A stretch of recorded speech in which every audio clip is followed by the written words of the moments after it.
Hello students, welcome back to my channel e learning accounts and maths. Students, आज हम करेंगे question number 60। तो देखिए क्वेश्चन में क्या लिखा हुआ है। A company issued for public subscription 40,000 equity shares of ₹10 each at a premium of ₹2 पर शेयर पेबल एज अंडर। एक कंपनी ने 40,000 इक्विटी शेयर्स इशू किया प्रीमियम पे, ओके, जिसका पेमेंट ऐसे किया गया। आगे क्या लिखा हुआ है देखिए।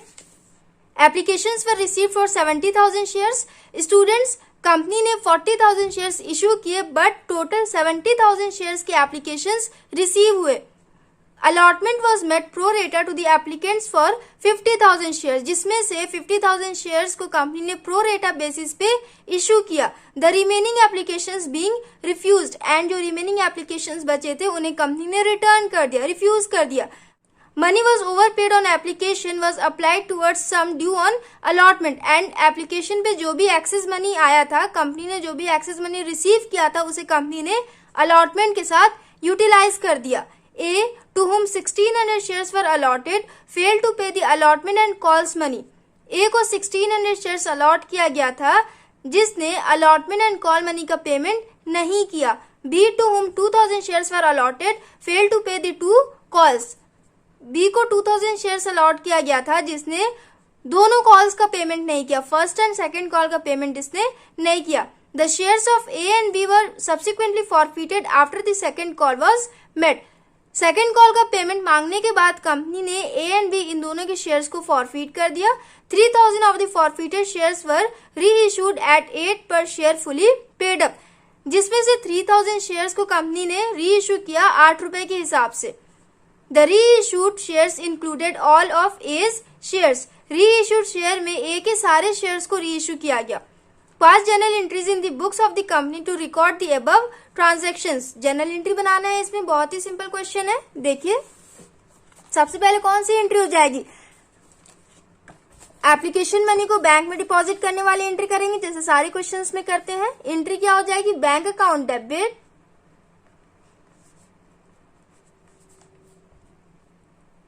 टू इक्विटी शेयर एप्लीकेशन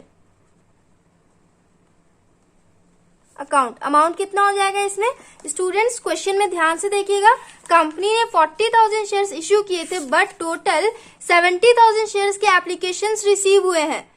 तो यहाँ पे एंट्री कैसे हो जाएगी, 70,000 इंटू एप्लीकेशन मनी। एप्लीकेशन के टाइम में कंपनी ने कितने रुपए के हिसाब से मांगा था, 3 रुपए के हिसाब से पेमेंट मांगा था। तो 70,000 इंटू 3 ये हो जाएगा 2,10,000 एंड 2,10,000। एप्लीकेशन पे टोटल कंपनी ने 2,10,000 रिसीव किया। उसके बाद देखिए स्टूडेंट, सेकेंड एंट्री करेंगे। नरेशन आप लोग अपने से कर लीजिएगा। शेयर एप्लीकेशन अकाउंट को शेयर कैपिटल अकाउंट में ट्रांसफर करेंगे एंड जो भी एक्सेस मनी आया उसे यूटिलाइज किया जाएगा अलॉटमेंट के साथ। एंट्री क्या हो जाएगी, equity share application account debit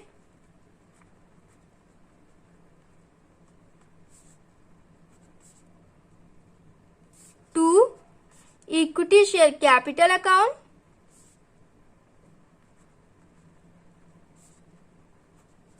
to equity share allotment account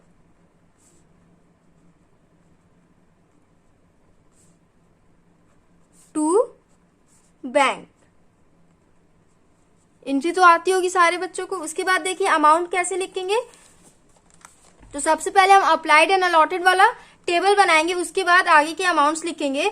देखिए टोटल 70,000 शेयर्स के एप्लीकेशन रिसीव हुए बट कंपनी ने सिर्फ 40,000 शेयर्स ही इशू किया था।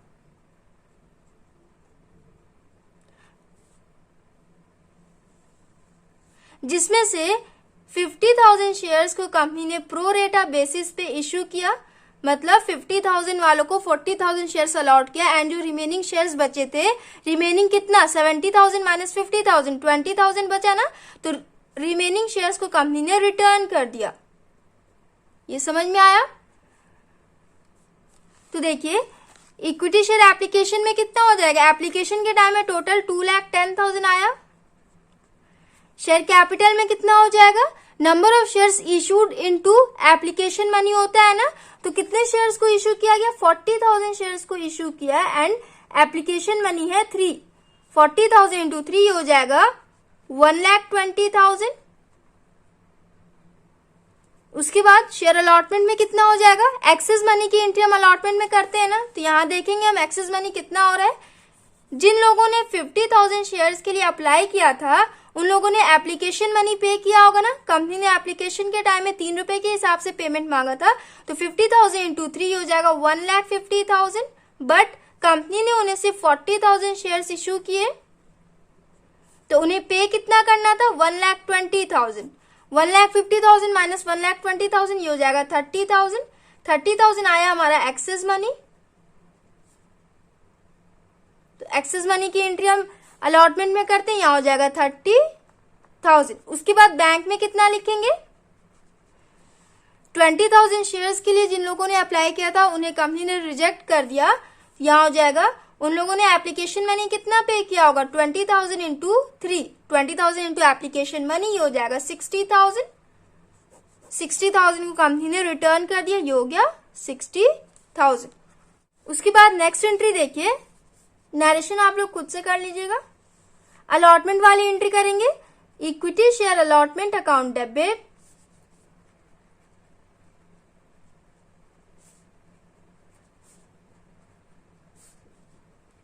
To equity share capital account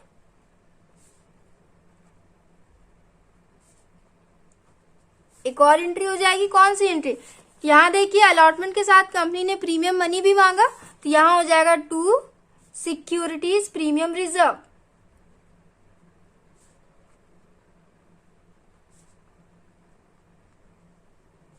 amount कितना हो जाएगा,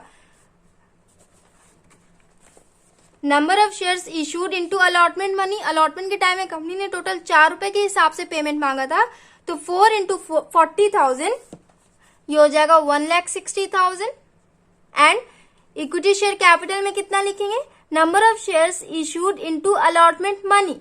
अलॉटमेंट मनी यहाँ कितना हो जाएगा, टोटल कंपनी ने 4 रुपए के हिसाब से पेमेंट मांगा था, जिसमें 2 रुपए प्रीमियम भी इंक्लूड है, तो 4 माइनस 2 हो जाएगा ना, 2 रुपए अलॉटमेंट मनी एंड 2 रुपए प्रीमियम, तो 40,000 इंटू 2 ये हो जाएगा इक्विटी शेयर कैपिटल में 80,000 एंड 40,000 इंटू 2 ये हो जाएगा सिक्योरिटीज प्रीमियम रिजर्व में। समझ में आया।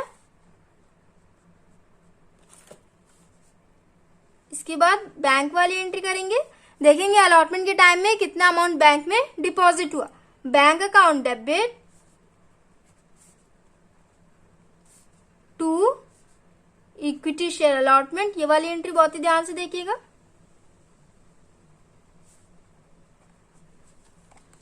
स्टूडेंट्स अलॉटमेंट के टाइम में कंपनी ने टोटल 1,60,000 मांगा था, बट जिन लोगों का, जिन शेयर होल्डर्स का ऑलरेडी 30,000 कंपनी के पास है वो पे नहीं करेंगे, कंपनी उनसे नहीं मांगेगी, कंपनी माइनस करके मांगेगी। 1,60,000 में से 30,000 माइनस करेंगे, ये हो जाएगा 1,30,000। कंपनी कहेगी ठीक है 1,30,000 का पेमेंट करिए, बट इनमें से एक शेयर होल्डर है ए, यहाँ लिखा हुआ है ए, एक शेयर होल्डर है जिसने 1600 शेयर्स लिए थे, उसको 1600 शेयर्स अलॉट किया गया था, जिसने allotment money and calls money का पेमेंट नहीं किया। ओके, सो स्टूडेंट जब भी आपके क्वेश्चन में प्रो रेटा वाले केस में, ओवर सब्सक्रिप्शन वाले केस में कोई भी शेयर होल्डर अगर अलॉटमेंट मनी पे ना करे, तो उसके लिए सबसे पहले हमें उस शेयर होल्डर का अप्लाइड शेयर कैलकुलेट करना होता है। अगर क्वेश्चन में आपके अप्लाइड शेयर दिया हो तो आप अलॉट शेयर कैलकुलेट करिएगा, एंड अगर अलॉटेड शेयर दिया हो, अलॉटेड, तो आप लोग अप्लाइड शेयर कैलकुलेट करना मत भूलिएगा। मैंने पीछे के कई सारे क्वेश्चंस में आपको बताए हैं, देखिए मैंने सब में बताया है ना, तो इसमें भी देख लीजिए, इसमें अलॉटेड दिया हुआ है, ए का अलॉटेड शेयर दिया हुआ है, तो सबसे पहले हम इसका अप्लाइड शेयर कैलकुलेट करेंगे। इसने अलॉटमेंट मनी पे नहीं किया, तो सबसे पहले हमें ये कैलकुलेट करना होगा कि अलॉटमेंट के टाइम में इसे कितना पे करना था। ठीक, तो देखिए calculation of applied shares,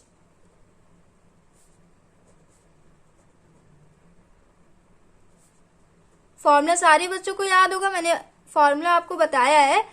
total number of applied shares under pro rata basis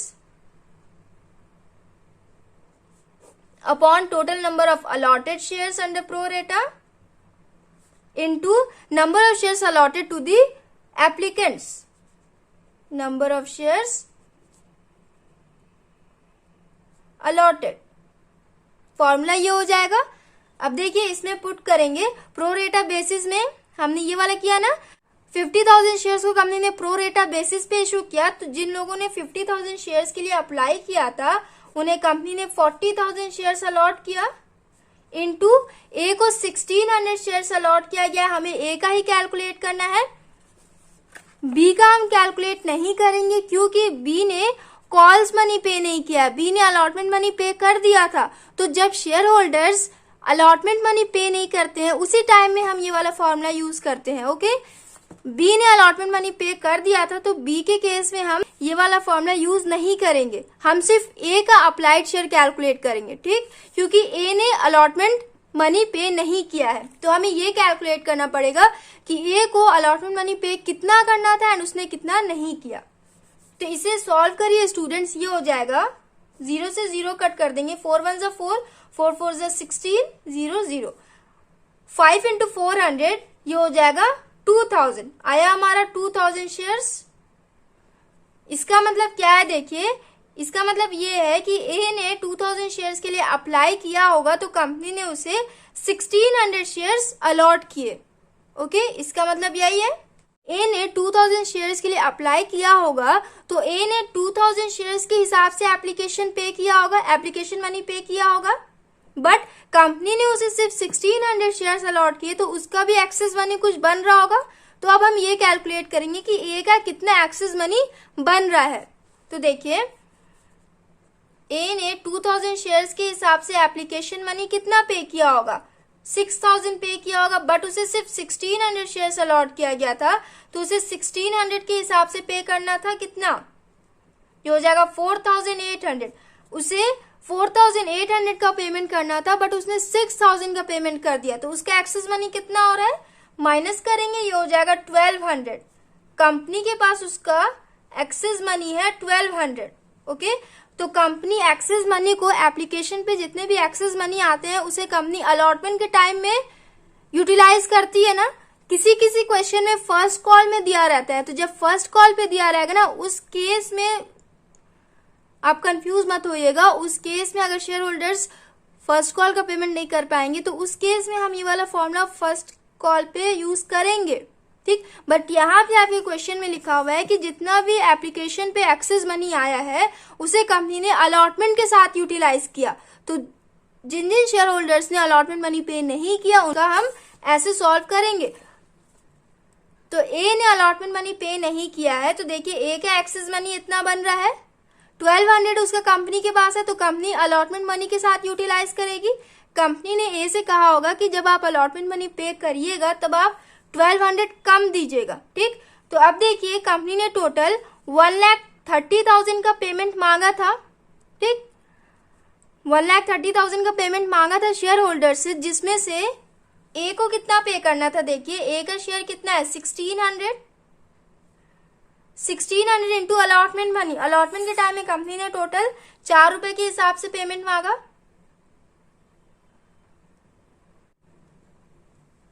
ए को अलॉटमेंट के टाइम में टोटल 6400 पे करना था बट इसका ऑलरेडी कंपनी के पास 1200 है तो ये माइनस करके पे करना था इसे, बट इसने नहीं किया। तो देखते हैं इसे कितना पे करना था, 6400 माइनस 1200, एक्सेस मनी इसका माइनस कर देंगे ना। इसे टोटल अलॉटमेंट के टाइम में 6400 पे करना था बट ऑलरेडी इसका 1200 कंपनी के पास है तो कंपनी से कम करके मांगेगी, 1200 कम मांगेगी तो माइनस करेंगे कितना हो जाएगा 5200। कंपनी ने इसे अलॉटमेंट के टाइम में 5200 मांगा बट इसने पे नहीं किया। ओके, तो कंपनी ने देखिए अलॉटमेंट के टाइम में टोटल 1,30,000 का पेमेंट मांगा जिसमें से ए ने पेमेंट नहीं किया, ए ने 5,200 का पेमेंट नहीं किया तो माइनस कर देंगे कितना हो जाएगा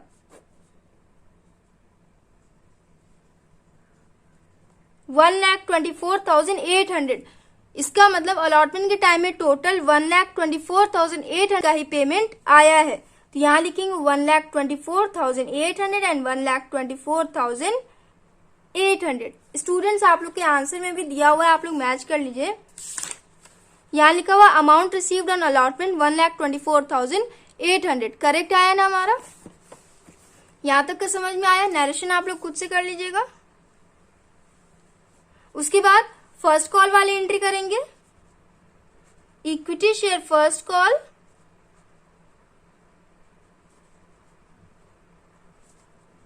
account debit to equity share capital account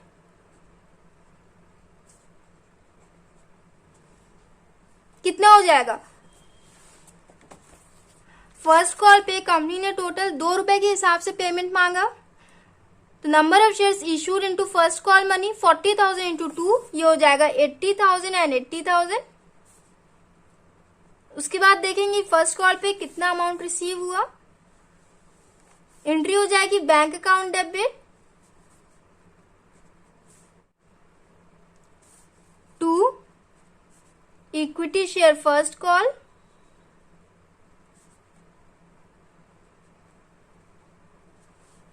देखिए स्टूडेंट्स इधर करेंगे। फर्स्ट कॉल पे कंपनी ने टोटल 40,000 शेयर्स का पेमेंट मांगा था। Okay, A and B 2 share holders हैं जिन्होंने कॉल मनी पे नहीं किया। फर्स्ट एंड सेकंड कॉल दोनों का पेमेंट नहीं किया इन लोगों ने। ए के पास टोटल 1600 शेयर्स थे एंड बी के पास टोटल 2000 शेयर्स थे। तो ऐड करेंगे कितना हो जाएगा 1600 प्लस 2000, टोटल हो जाएगा 3600 शेयर्स। स्टूडेंट्स टोटल 3600 शेयर्स आ रहा है ना, तो फर्स्ट कॉल पे टोटल 3600 का पेमेंट नहीं आया। ए एंड बी इन दोनों ने पेमेंट नहीं किया था, तो माइनस करेंगे कितना हो जाएगा 36,400। कंपनी ने टोटल 40,000 शेयर्स का पेमेंट मांगा था जिसमें से 3,600 का पेमेंट नहीं आया, तो माइनस करके 36,400 आया। फर्स्ट कॉल पे टोटल 36,400 शेयर्स का ही पेमेंट आया। 36,400 इंटू फर्स्ट कॉल मनी कितना हो जाएगा ये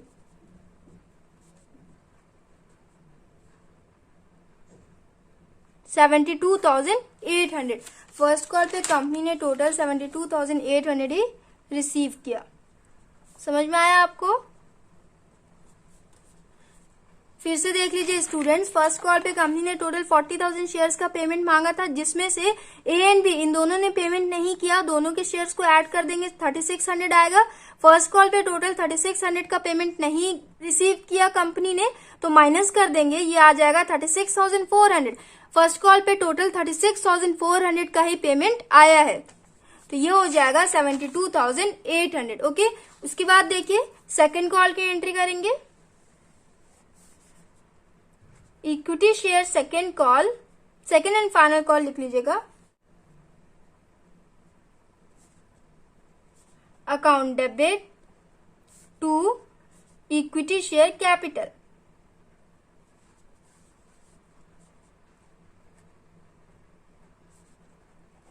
सेकेंड कॉल पे कंपनी ने टोटल 3 रुपए के हिसाब से पेमेंट मांगा था। Number of shares issued into second call money 40,000 into 3, ये हो जाएगा 1,20,000 एंड 1,20,000। इसके बाद देखेंगे सेकेंड कॉल पे कितना अमाउंट आया। Bank account debit to equity share second call account. Second call पे भी ए एंड बी इन दोनों पेमेंट नहीं किया था, तो सेकेंड कॉल पे भी सेम ऐसे ही हो जाएगा। देख लीजिए सेकेंड कॉल पे कंपनी ने टोटल 40,000 शेयर्स का पेमेंट मांगा था जिसमें से ए एंड बी इन दोनों ने पेमेंट नहीं किया। दोनों के शेयर्स को ऐड करेंगे 3600 आएगा, माइनस कर देंगे, ये हो जाएगा 36,400। सेकेंड कॉल के टाइम में भी 36,400 शेयर्स का ही पेमेंट कंपनी ने रिसीव किया, तो 36,400 इंटू 3। सेकेंड कॉल पे कंपनी ने 3 रुपए के हिसाब से पेमेंट मांगा था, ये हो जाएगा 1,09,200। सेकेंड कॉल पे कंपनी ने 1,09,200 ही रिसीव किया। हो गया, यहां तक का समझ में आया। उसके बाद देखिए क्या लिखा हुआ है। क्वेश्चन में लिखा हुआ है The shares of A and B were subsequently forfeited after the second call was met. जब सेकेंड कॉल का पेमेंट कंपनी ने मांग लिया उसके बाद ए एंड बी इन दोनों के शेयर्स को फॉरफीट कर दिया गया। तो अब देखिए हम फॉरफीचर वाली एंट्री बनाएंगे। फॉरफीचर वाली एंट्री ध्यान से देखिएगा स्टूडेंट्स, यहां तक का तो इजी होता है, फॉरफीचर वाले केस में बहुत सारे बच्चों का रॉन्ग हो जाता है। तो देखेंगे हम equity share capital account, debit and यहां पे देखिए स्टूडेंट्स ए ने अलॉटमेंट मनी भी पे नहीं किया था एंड कंपनी ने अलॉटमेंट के साथ प्रीमियम मनी भी मांगा था, तो इसने प्रीमियम मनी भी पे नहीं किया। तो जब प्रीमियम मनी का पेमेंट नहीं होता है फॉरफिटेड शेयर्स पे, तो जनरल एंट्री में सिक्योरिटीज प्रीमियम रिजर्व को हम डेबिट कर देते हैं ना, तो यहां हो जाएगा डेबिट में सिक्योरिटीज प्रीमियम रिजर्व,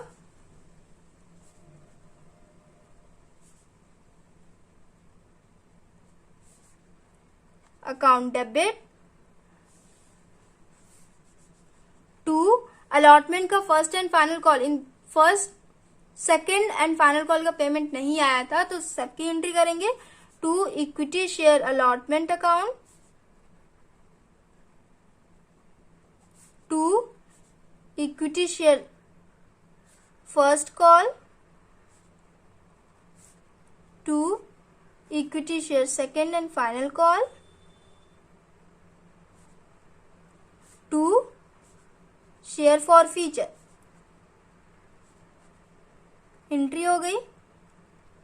एंट्री तो इजी होती है। अब अमाउंट देखिए, इक्विटी शेयर कैपिटल अकाउंट में कितना लिखेंगे, number of shares forfeited into called up value. Company ने सेकेंड कॉल तक का पेमेंट मांगा था, कंपनी ने पूरा पेमेंट मांगा, उसके बाद शेयर्स को फॉरफिट किया है। टोटल 3,600 शेयर्स को फॉरफिट किया गया है, तो शेयर कैपिटल में कितना हो जाएगा 3,600 इंटू 10। कॉल्ड अप वैल्यू यहाँ कितना हो जाएगा, कंपनी ने पूरा पेमेंट मांगा था तो फेस वैल्यू कितना है 10 रुपीज है ना, जो प्रीमियम वाला 2 रुपए है उसकी एंट्री हम अलग से करेंगे। ओके, यहाँ पे 3,600 इंटू 10 हो जाएगा, ये हो जाएगा 36,000। उसके बाद सिक्योरिटीज प्रीमियम रिजर्व में कितना हो जाएगा, प्रीमियम पे कंपनी ने 2 रुपए के हिसाब से पेमेंट मांगा था ना, एंड ए ने प्रीमियम मनी भी पे नहीं किया, तो कितना पे नहीं किया इसने 1600 इसने लिया था, ए ने 1600 लिया था एंड कंपनी ने 2 रुपए के हिसाब से प्रीमियम मांगा था, तो 1600 इंटू 2 ये हो जाएगा 3,200। समझ में आया। उसके बाद इक्विटी शेयर अलॉटमेंट में कितना हो जाएगा, तो देखिए हमने यहाँ कैलकुलेट किया था, अलॉटमेंट में 5,200 का पेमेंट नहीं आया, ए ने अलॉटमेंट मनी पे नहीं किया, उसे टोटल 6,400 का पेमेंट करना था, बट उसका ऑलरेडी कंपनी के पास 1,200 था, तो माइनस करके हमने कैलकुलेट किया 5,200 आया था, 5,200 का उसे पेमेंट करना था बट उसने नहीं किया, तो यहाँ हो जाएगा 5,200। हो गया ना। उसके बाद फर्स्ट कॉल पे कितने शेयर्स का पेमेंट नहीं आया, फर्स्ट कॉल पे टोटल 3,600 शेयर्स का पेमेंट नहीं आया, 3,600 into first call money, first call पे कंपनी ने 2 रुपए के हिसाब से पेमेंट मांगा, 2 6 12, 2 3 6 1 7, 7,200 हो जाएगा। सेकेंड कॉल पे कितना हो जाएगा, सेम सेकेंड कॉल पे भी 3,600 शेयर्स का पेमेंट नहीं आया, सेकेंड कॉल पे कंपनी ने 3 रुपए के हिसाब से पेमेंट मांगा था, तो ये कितना हो जाएगा 3 6 18, 3 3 9 1 10, 10,800, यहाँ हो जाएगा 10,800। अब देखिए फॉर फीचर में कितना लिखेंगे, तो फॉर फीचर वाला अमाउंट बहुत ही ध्यान से आप लोग देखिएगा, ए एंड बी इन दोनों के शेयर्स को फॉरफीट किया गया है, तो दोनों का हम कैलकुलेट करेंगे। स्टूडेंट्स, ए ने एप्लीकेशन मनी पे किया था ना, तो कंपनी उसका एप्लीकेशन मनी फॉरफीट कर लेगी। उसने 1,600 शेयर्स लिए थे, तो उसने एप्लीकेशन मनी कितना पे किया होगा, 1,600 इंटू एप्लीकेशन पे कंपनी ने 3 रुपए के हिसाब से पेमेंट मांगा, ये हो जाएगा 4,800। उसने 4,800 पे किया एंड अलॉटमेंट मनी उसने पे नहीं किया, बट उसका जो एक्सेस मनी था कंपनी के पास 1,200, कंपनी वो भी फॉरफीट कर लेगी, वो तो कंपनी के पास ही था, कंपनी ने उसे वापस किया नहीं था, तो कंपनी इसे भी फॉरफीट कर लेगी। तो टोटल हो जाएगा इसका, यहां लिख देंगे एक्सेस मनी 1200, टोटल हो जाएगा 6000। ए का कंपनी ने टोटल 6000 फॉरफीट कर लिया। उसके बाद बी का देखिए, ए ने सिर्फ एप्लीकेशन मनी पे किया था, तो उसका एप्लीकेशन मनी वाला अमाउंट 4800 आ रहा है प्लस एक्सेस मनी। उसका जो कंपनी के पास ऑलरेडी पैसा था, कंपनी उसे भी फॉरफीट कर लेगी, तो दोनों को ऐड कर देंगे, हो जाएगा 6000। मतलब कंपनी ने ए का टोटल 6000 फॉरफीट कर लिया। उसके बाद बी का कैलकुलेट करेंगे। बी ने एप्लीकेशन मनी पे किया था, बी को 2000 शेयर्स अलॉट किया गया था, तो एप्लीकेशन मनी कितना हो जाएगा 2000 इंटू एप्लीकेशन पे कंपनी ने 3 रुपए के हिसाब से पेमेंट मांगा था, 2000 इंटू 3 6000। एंड इसने अलॉटमेंट मनी का भी पेमेंट किया था। अलॉटमेंट के टाइम में कंपनी ने टोटल 4 रुपए के हिसाब से पेमेंट मांगा था, बट जिसमें प्रीमियम मनी भी इंक्लूड था। देखिए स्टूडेंट्स, फॉरफीचर वाले केस में कंपनी प्रीमियम मनी इंक्लूड नहीं करती है। जब शेयर होल्डर्स प्रीमियम मनी पे कर देते हैं, बट फिर भी फॉरफीचर में कंपनी प्रीमियम मनी को शो नहीं करती है, प्रीमियम मनी को इग्नोर कर देती है। बी ने प्रीमियम मनी पे किया था, बट यहाँ फॉरफीचर वाले केस में फॉरफीचर की एंट्री में कंपनी प्रीमियम मनी को इंक्लूड करके नहीं दिखाती है। जर्नल एंट्री में प्रीमियम मनी को इंक्लूड करके नहीं दिखाती। यहाँ पे 2000 इंटू 2 हो जाएगा, सिर्फ अलॉटमेंट मनी से हम इंटू करेंगे, ठीक। ये हो जाएगा 4000। बी का कंपनी ने टोटल 10,000 फॉरफीट किया।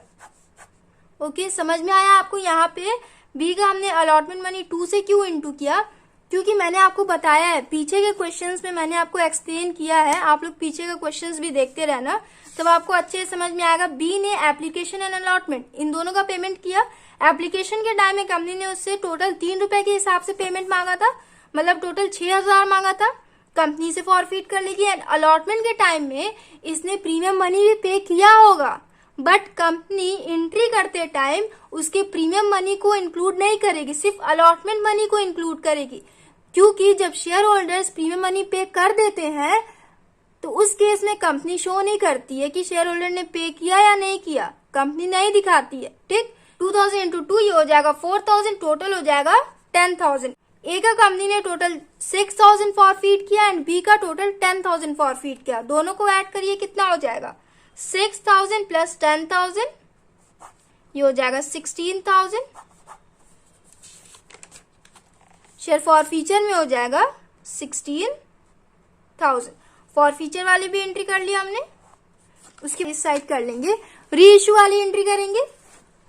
टोटल कंपनी ने 3600 शेयर्स को फॉरफीट किया था, जिसमें से सिर्फ 3000 शेयर्स को री इश्यू किया जा रहा है। तो री इश्यू वाली एंट्री देखिए, bank account debit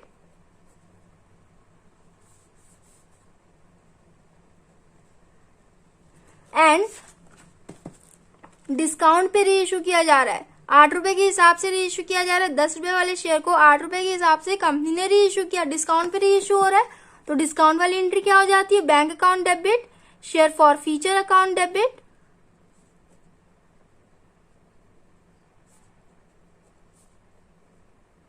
to equity share capital. Amount कितना हो जाएगा बैंक अकाउंट में, टोटल 3000 शेयर्स को री इश्यू किया जा रहा है 8 रुपए के हिसाब से।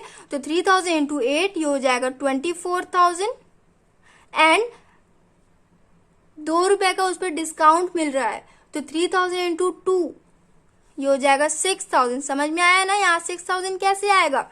10 रुपए वाले शेयर को कंपनी ने 8 रुपए के हिसाब से री इश्यू किया है, तो 10 माइनस 8 2 रुपीज हो जाएगा। 2 रुपए का कंपनी ने डिस्काउंट दे दिया, तो शेयर फॉरफीचर में हम डिस्काउंट वाला अमाउंट लिखते हैं ना। तो 3000 इंटू 2 नंबर ऑफ शेयर्स री issued into discount money, 3000 into 2 ये हो जाएगा 6000। एंड यहाँ पे शेयर कैपिटल में कितना हो जाएगा, नंबर ऑफ शेयर्स री issued into paid up value.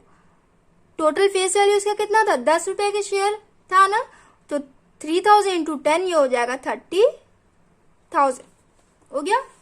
यहाँ फुली पेड अप लिखा हुआ है। फुली पेड अप मतलब टोटल जितना कॉल्ड अप उतना पेड अप। टोटल कंपनी ने 10 रुपए के हिसाब से पेमेंट मांगा था, मतलब 10 रुपए वाले शेयर को 8 रुपए के हिसाब से री इशू किया गया, तो यहाँ हो जाएगा 3000 इंटू 10। री इशू वाली भी एंट्री हमने कर ली। उसके बाद देखिए स्टूडेंट्स, कैपिटल रिजर्व वाली एंट्री करेंगे, तो ये वाली एंट्री आप लोग बहुत ही ध्यान से देखिएगा। एंट्री हो जाएगी share forfeiture account debit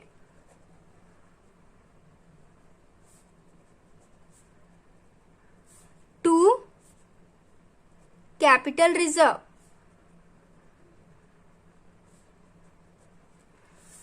अब अमाउंट कैसे लिखेंगे इसमें, तो बहुत ही ध्यान से आप लोग देखिएगा।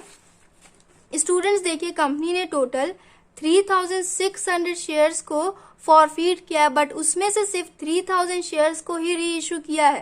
ठीक, तो जब कंपनी जितने शेयर्स को फॉरफीट करती है सेम उतने ही शेयर को री इशू कर देती है, उस केस में क्रेडिट साइड वाले फॉरफीचर में से डेबिट साइड वाले फॉरफीचर को माइनस करके हम कैपिटल रिजर्व में लिखते हैं ना, ऐसा करते हैं ना। बट यहाँ पे हम ऐसा नहीं करेंगे, क्योंकि कंपनी ने 3600 शेयर्स को फॉरफीट किया है, जिसमें से सिर्फ 3000 शेयर्स को कंपनी ने री इशू किया है। तो सबसे पहले हम 3000 शेयर्स के हिसाब से फॉरफीचर अमाउंट कितना आएगा हमें ये कैलकुलेट करना पड़ेगा।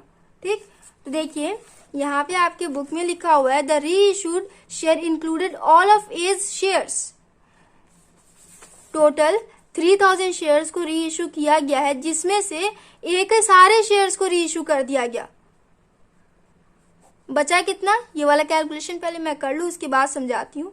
14000। देखिए, ए का कंपनी ने 1600 शेयर को फॉरफीट किया था, जिसमें से सारे शेयर्स को कंपनी ने री इशू भी कर दिया। बट बी के 2000 शेयर्स को कंपनी ने फॉरफीट किया था, जिसमें से सिर्फ 1400 शेयर्स को कंपनी ने री इशू किया है। समझ में आया? इस साइड टोटल करिए 3600 आएगा, इस साइड टोटल करिए 3000 आएगा। मतलब टोटल 3600 शेयर्स में से कंपनी ने 3000 शेयर्स को री इशू किया है, जिसमें ए का पूरा टोटल शेयर है, बट बी का सिर्फ 1400 शेयर्स है। ओके, तो देखिए ए के 1600 शेयर्स पे कंपनी ने 6000 फॉरफीट किया है, 6000 का प्रॉफिट हुआ है। बट बी के 2000 शेयर्स पे 10,000 का प्रॉफिट हुआ है। 2000 शेयर्स पे 10,000 का प्रॉफिट हुआ है, बट हमें 1400 शेयर्स के हिसाब से कैलकुलेट करना पड़ेगा कि 1400 शेयर्स के हिसाब से बी का कितना फॉरफीचर में जाएगा। ऐसे करते हैं ना, जब कंपनी टोटल शेयर को री इशू नहीं करती है, तो उस केस में हम ऐसे ही करते हैं ना।